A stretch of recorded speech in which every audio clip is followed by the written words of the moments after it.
When you stop fighting battles that don't deserve your energy, the world grows restless.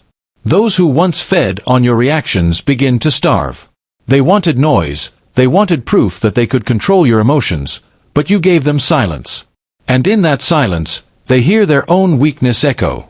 Your peace isn't softness. It's strength refined. It's the quiet flame that cannot be blown out no matter how strong the wind becomes. People who build their power on chaos will always fear the one who can remain calm within the storm.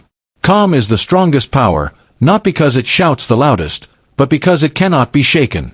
When others provoke, they do so to test the edges of your composure.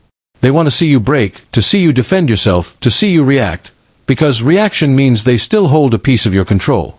But when their noise meets your silence, they are left facing the echo of their own disorder. Your stillness unsettles them more deeply than any retaliation ever could, for it reveals the truth they've tried to hide. They are at war with themselves. To remain calm in the face of chaos is to stand in a storm and not be moved. It is to recognize that the wind can howl and the rain can fall, but it cannot alter the ground beneath your feet unless you allow it to. Calm is not weakness, it is discipline.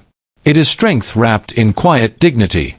Those who mistake silence for surrender have never learned what it takes to restrain a trembling hand or steady a racing heart when insult and injustice surround them. The one who can remain calm holds power over every situation, because calmness allows clarity, and clarity always wins over confusion. When others expect you to argue, to fight, or to respond with the same bitterness they offer, they prepare themselves for a war that never begins. Your silence disarms them.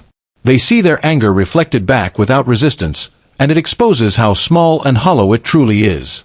They begin to realize that their control over you existed only as long as you were willing to hand them your emotions. The moment you stop reacting, the illusion breaks. They stand alone with their rage, forced to confront the emptiness behind it. Calm is not born from indifference. It comes from understanding. You no longer need to prove your worth or defend your peace to those who cannot recognize it. You understand that every reaction costs energy, and energy is life. Why waste it on the temporary storms created by people who have not mastered themselves? True strength lies in knowing when to act and when to stand still. It is the art of choosing response over reaction, wisdom over impulse. Every moment of calmness is an act of rebellion against the chaos that others try to pull you into. It is the quiet declaration that your emotions belong to you and no one else. When you choose peace, you remove yourself from their control, and they feel it. They grow uneasy because they can no longer predict you, manipulate you, or define your state of mind. Their power fades in the face of your restraint. Calm is the ultimate authority. It doesn't seek to dominate others. It simply cannot be dominated. It teaches that control over the self is the greatest strength a person can hold, a strength that no insult, no betrayal, no noise can ever touch. Self-mastery over external control is the art of reclaiming your power from everything and everyone that seeks to dictate how you feel.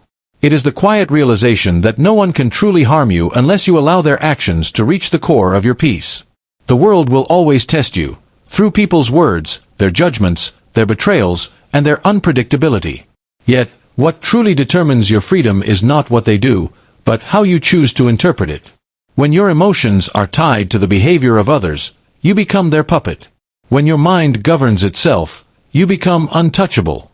To master yourself is to stop living as a reaction to the world. It is to understand that external events are neutral until you decide what meaning to attach to them. Someone's anger, someone's betrayal, someone's ignorance, these things have no power until you grant them access to your peace. People may act unjustly, they may speak harshly, but it is your choice whether their chaos becomes your own. Freedom begins at that moment of choice, the moment you refuse to let another's darkness invade your light. Self-mastery does not mean you feel nothing. It means you feel deeply but remain unmoved by what seeks to control you. You acknowledge emotion, but you do not become it. Anger may knock, but you do not invite it in to stay. Fear may whisper, but you do not let it decide your path. Every time you resist being pulled into someone else's storm, you strengthen the walls of your own inner fortress. That is the essence of mastery, to command yourself even when the world around you tries to command you. Most people live like mirrors, reflecting the moods and actions of those around them. They are happy when treated kindly, broken when misunderstood, and furious when wronged. But the one who has achieved self-mastery lives like a steady flame. No matter how strong the wind blows, the light remains, unwavering and whole. You do not adapt to the chaos around you. Instead, you compel the chaos to adapt to your calm. This is the difference between existing and being free. When you no longer depend on others to determine your emotional state, you remove every chain that ever held you.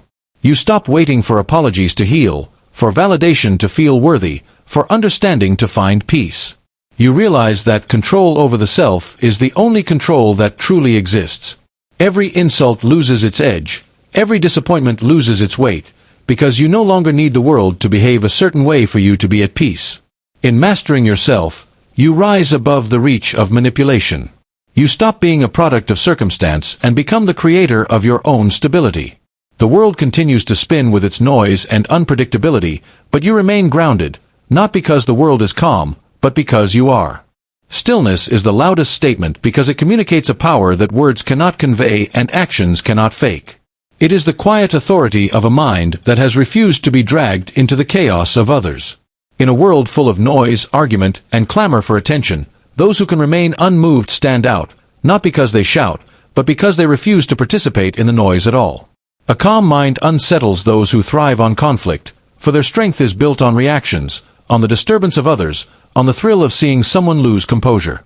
When you remain silent and steady, you deny them the satisfaction they seek, and in doing so, you reveal the fragility of their power. Stillness is often mistaken for weakness because it does not present itself with force or aggression. But anyone who has experienced a storm knows that silence in the face of chaos is not passivity, it is control. While others rush to prove their dominance through anger, retaliation, or manipulation, your restraint demonstrates that your strength lies elsewhere, within, unshakable, untouchable. Your stillness is a declaration that no external force can dictate the condition of your mind or the trajectory of your actions. It communicates that you are not their participant, not their mirror, not their victim. It is louder than any raised voice, any insult hurled, any attempt to provoke, because it is proof that you are beyond their reach. Those who thrive on conflict measure their power by the turbulence they create in others. They expect reaction, they seek disruption, they feed on emotional fire. When met with calm, their tools fail.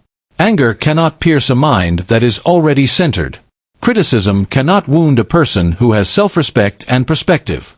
Threats cannot intimidate someone who understands the difference between what belongs to them and what belongs to the world. Your stillness becomes a lens through which they see the futility of their efforts. They realize, sometimes too late, that the battle they thought they were winning never truly existed.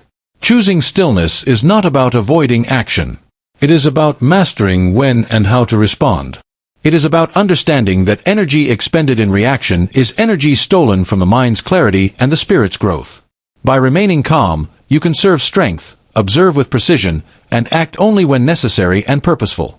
Your restraint is strategic, not passive, and it communicates more than words ever could. It speaks of wisdom, patience, and an inner discipline that cannot be undermined by external chaos. Stillness unsettles because it reflects an unshakable reality that others cannot control. It forces those who thrive on conflict to confront their own instability, their own need for chaos, their own lack of self-governance. While they scramble to create storms, you sit in the eye, untouched and observant. Your calmness is not surrender, it is mastery. Your silence is not absence, it is presence in its purest, most formidable form. It proves that true strength is measured not by how loudly one can speak, but by how unmovable one can remain. Peace is not surrender, for it is not the absence of struggle, nor the acceptance of injustice, nor the submission to the chaos of the world. True peace is an act of mastery, a declaration that your mind, your choices, and your spirit are yours alone. To stay peaceful while others rage is not passivity. It is the most active form of strength because it requires continuous discipline, constant awareness, and unwavering self-control. It is proof that you have recognized the only battlefield that truly matters is within yourself, and that all external turmoil is secondary to the state of your own mind.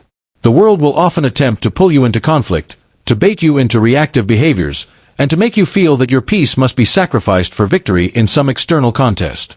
People may lash out, circumstances may provoke, and injustice may demand attention, but responding to these with chaos only hands over the power of your mind to another.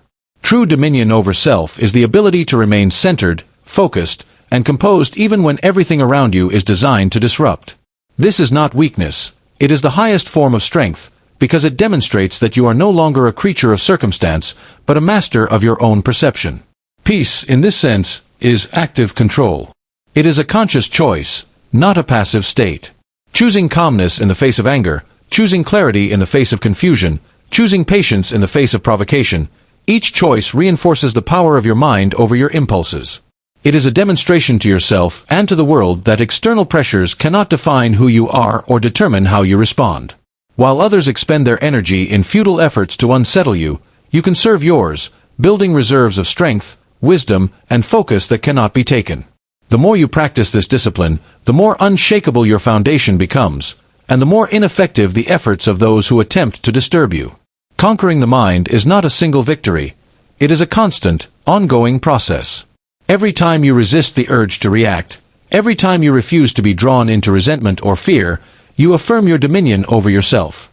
Peace is the shield that cannot be pierced by insults or chaos, the sword that cuts through the illusions of provocation, the proof that you have internalized control that cannot be granted or removed by anyone else. Others may see your calm as passivity, but it is in reality an assertion of ultimate authority. You have chosen to rule your inner world, and in doing so, all external forces lose their power over you. To maintain peace is to understand that surrender is the act of allowing others to dictate your inner life, while domination of the self is the realization that the only control worth having is the control you exercise over your own mind. It requires courage, patience, and discipline.